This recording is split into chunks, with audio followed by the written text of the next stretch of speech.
Hi friends, welcome back to our channel. నేను మీ శృతిలే. ఈరోజు మన రెసిపీ వచ్చేసి చోలే పన్నీర్ మసాలా. ఎలా చేయాలో ఈ వీడియోలో మనం చూసేద్దాం.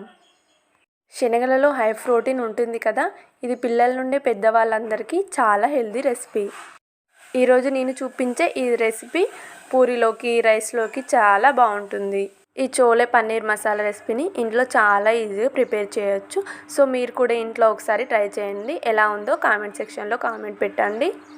ముందుగా ఒక కప్పు వరకు కాబూలి శనగలు తీసుకొని 1 లేదా 2 సార్లు శుభ్రంగా కడిగి ఒక కుక్కర్లో వేసుకొని ఉడికించడానికి సరిపడా వాటర్ వేసుకొని 4 to 5 విజిల్స్ వచ్చే వరకు ఉడికించుకోవాలి.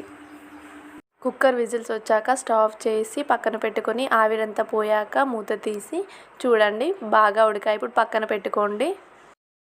ఇప్పుడు స్టవ్ ఆన్ చేసి ఒక ప్యాన్ పెట్టుకోవాలి. డీప్ ఫ్రైకి సరిపడా ఆయిల్ వేసుకోవాలి.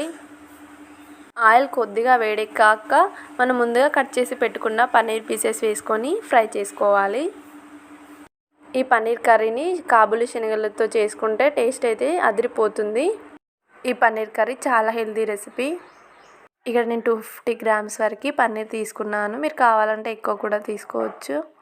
ఎవరైనా స్పెషల్ గెస్ట్ వచ్చినప్పుడు కానీ, నాన్ వెజ్ తినని వాళ్ళు ఉన్నప్పుడు కానీ ఈ పన్నీర్ కర్రీని ప్రిఫర్ చేస్తే చాలా బాగుంటుంది. ఈ పన్నీర్ పీసెస్ని గోల్డెన్ అండ్ బ్రౌన్ కలర్ వచ్చే వరకు మనం లో ఫ్లేమ్లో ఉంచి ఫ్రై చేసుకోవాలి. ఇవి ఫ్రై అయ్యాక తీసి ఒక బౌల్లో వేసుకోండి.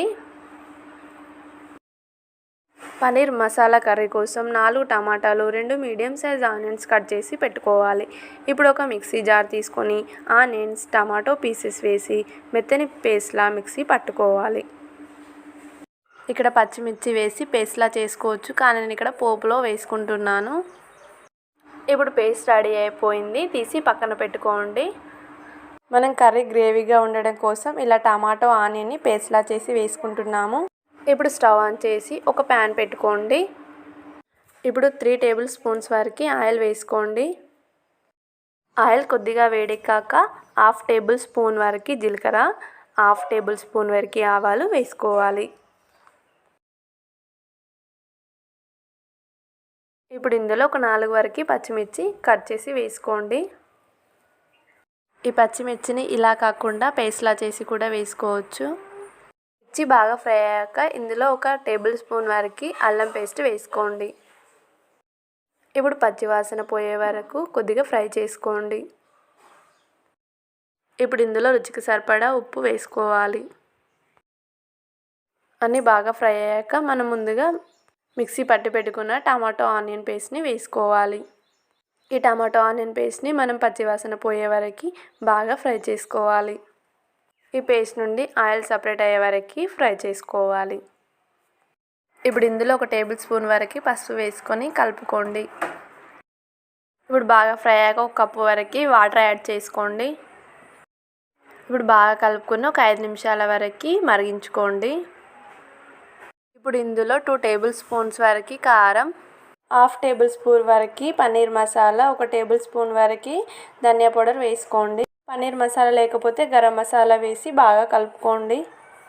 ఇప్పుడు ఇందులో మనం ముందుగా ఉడికించి పెట్టుకున్న కాబూలి శనగలను వేసుకొని బాగా కలుపుకోవాలి. ఇప్పుడు ఒక 5 నిమిషాల వరకు మూత పెట్టుకొని ఉడికించుకోవాలి. ఈ కాబూలి శనగలను వేసుకొని ఉడికించుకోవడం వలన ఈ శనగలకి ఉప్పు కారం బాగా పడుతుంది, తినేటప్పుడు టేస్ట్ బాగుంటాయి. ఇప్పుడు ఇందులో మనం ముందుగా ఫ్రై చేసి పెట్టుకున్న పన్నీర్ని వేసుకోవాలి. ఇప్పుడు ఒక 2 to 3 మినిట్స్ వరకు ఉడికించుకోవాలి. ఇప్పుడు ఫైనల్గా కొత్తిమీర వేసి మిక్స్ చేసుకోండి.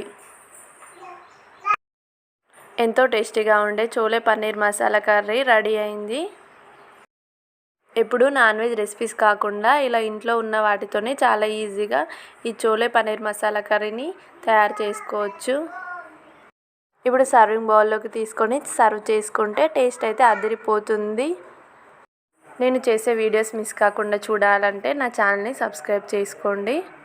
Please like, share and subscribe to my channel. Thank you for watching this video.